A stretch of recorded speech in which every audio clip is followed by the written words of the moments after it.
The date is April 4th, 1993. The glitz and glamour of Las Vegas are on full display as the sun sets over Caesar's Palace. Wrestling fans from around the world have gathered for one of the most unique spectacles in sports entertainment history. The event is WrestleMania IX, a show that traded the typical arena setting for the grandeur of a Roman-themed outdoor extravaganza. With columns, togas, and the Nevada desert as a backdrop, this was the Federation's attempt to bring the pageantry of pro wrestling to a whole new level. Amid the spectacle, one match stands out as a masterclass in tag team wrestling. In the ring, two contrasting forces prepare to collide: the Steiner Brothers and the Headshrinkers. Rick and Scott Steiner, the Michigan-bred phenoms, are set to face Afa and Samu, the bruising Samoan warriors. It is a match that embodies the ethos of WrestleMania IX, larger-than-life characters, unparalleled athleticism, and the magic of storytelling through combat. This isn't just another tag team match. It is a pivotal chapter in the Steiner Brothers' legacy, showcasing their unparalleled blend of technical mastery and raw power.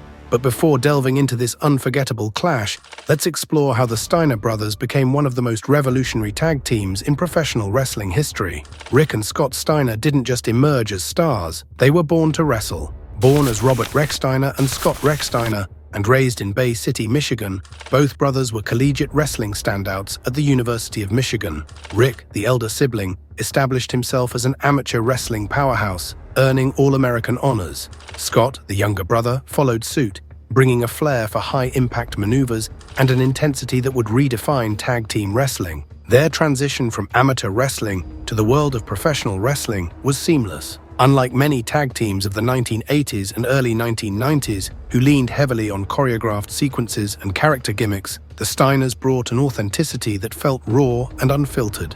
They made their rounds through various promotions before eventually becoming cornerstones of World Championships Wrestling's tag team division. Whether delivering bone-jarring suplexes or innovative aerial maneuvers, the Steiner brothers exuded a ferocity that captivated fans. On November 1st, 1989, in Atlanta, Georgia, the Steiner brothers captured the NWA World Tag Team titles from the Freebirds, a triumph aired on the November 18th episode of World Championship Wrestling, holding the belts until May 19, 1990, when Doom dethroned them at Capitol Combat in Washington, D.C. Then on August 24, 1990, in East Rutherford, New Jersey, the Steiner brothers defeated the Midnight Express to claim the NWA United States Tag Team Championship, which was soon rebranded as the WCW United States Tag Team Championship. Their dominance reached new heights when they captured the WCW World Tag Team Championship on February 18, 1991, becoming only the second team to hold both titles simultaneously before vacating the United States Tag Team Championship 2 days later. The Steiners solidified their legendary status on March 21, 1991, by defeating Hiroshi Hase and Kensuke Sasaki for the IWGP Tag Team Championship, earning the moniker Triple Crown Champions from WCW announcers. During his WCW tenure, Scott Steiner was gradually positioned as a single star, highlighted by his participation in the Gauntlet Match segment weekend televised shows, where he faced top stars for a kayfabe $15,000 prize. In 1992, Scott flirted with a heel turn during a tag match with Marcus Bagwell against Steve Austin and Brian Pillman, attacking his injured partner after a failed tag and contributing to their loss. Despite winning the World Television Championship from Ricky Steamboat on October 17th, the heel storyline was abruptly dropped when contract disputes with Bill Watts led the Steiner brothers to exit for the World Wrestling Federation in 1993. Within the federation, Rick and Scott Steiner quickly established themselves as a dominant force. WrestleMania IX marked their first appearance at the federation's flagship event. Their opponents, the Headshrinkers, consisting of Afa and Samu, were no ordinary tag team. Managed by the legendary Afa and Samu, they represented a fierce, hard-hitting Samoan wrestling tradition. Rick Steiner's technical prowess was on full display, while Scott stunned the crowd with his trademark Frankensteiner, a move that redefined what was possible in a wrestling ring. Meanwhile, the Headshrinkers brought a relentless aggression, using their size and power to keep the Steiners on the defensive. This wasn't just a wrestling match. It was a performance that combined storytelling, athleticism, and spectacle. When the dust settled, the Steiner brothers emerged victorious, solidifying their place in WrestleMania lore. Following their WrestleMania IX triumph, the Steiner brothers continued to dominate the tag team division. Their unique style, combining Rick's brute strength with Scott's innovative high-flying moves, set them apart from their peers. At the King of the Ring tournament, the Steiner brothers teamed with the Smoking Guns to take on Money Inc. and the Headshrinkers in a high-energy bout. The Steiners dominated early, but the tide turned when Fatu and his team isolated Bart Gunn, wearing him down and cutting off his escape. In a dramatic finish, Billy Gunn countered the $1 Million Man's arrogance by pinning him with a surprise small package after enduring the $1 Million Dream.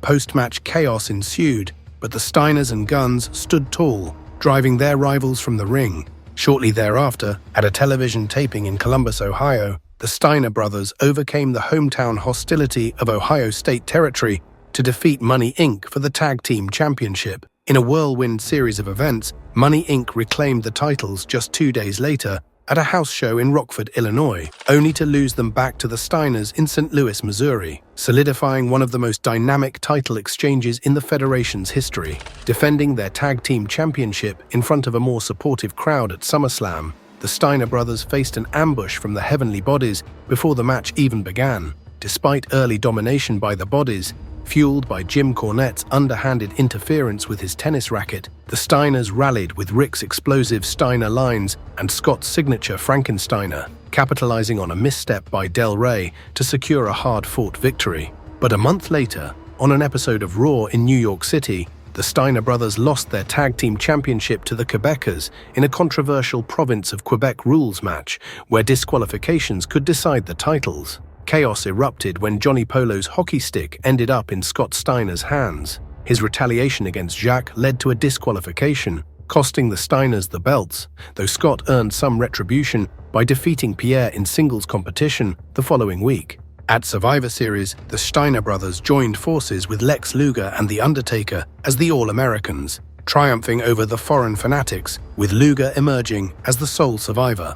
As the Steiner brothers' Federation run progressed, a noticeable evolution occurred, particularly with Scott Steiner. His physique became more muscular, and his in-ring style grew more power-oriented. This transformation signaled a shift in his persona from a dynamic, high-flying wrestler to a larger-than-life powerhouse. While this evolution added a new dimension to his character, it wasn't without controversy. Rumors of performance-enhancing substance use swirled. Regardless, Scott's transformation contributed to the team's mystique and highlighted their willingness to adapt. The Steiner brothers' backstage reputation was as complex as their in-ring legacy, starting with their stiff wrestling style. Known for their hard-hitting approach, the Steiners' moves often appeared and felt legitimately painful. While this earned them respect from fans and some peers, others criticized them for being overly physical. Then there were the locker room dynamics.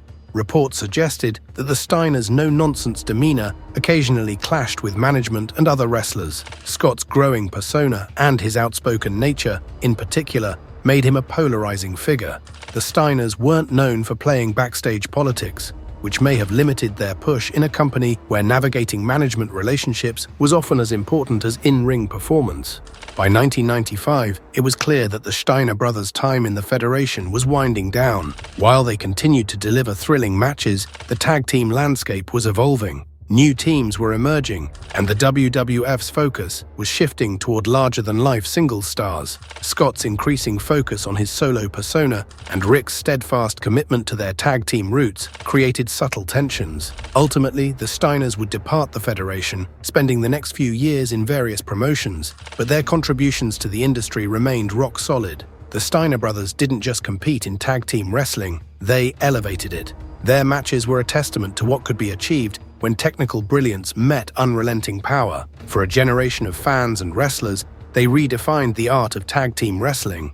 Wrestlers like Kurt Angle, Brock Lesnar, and others who bridged amateur and professional wrestling have often cited the Steiners as inspirations. Their innovative moves and seamless teamwork paved the way for a more athletic and dynamic era of wrestling. The Steiner brothers weren't just a tag team, they were a revolution. From their amateur wrestling roots to their explosive Federation run, Rick and Scott Steiner pushed the boundaries of what tag team wrestling could be. WrestleMania IX may have been a Roman-themed spectacle, but for fans of technical wrestling, it will always be remembered as the stage where the Steiner brothers solidified their status as masters of the tag team realm. While their WWF tenure was relatively short, Their impact on professional wrestling endures, ensuring their place in the annals of wrestling history. Thank you for watching.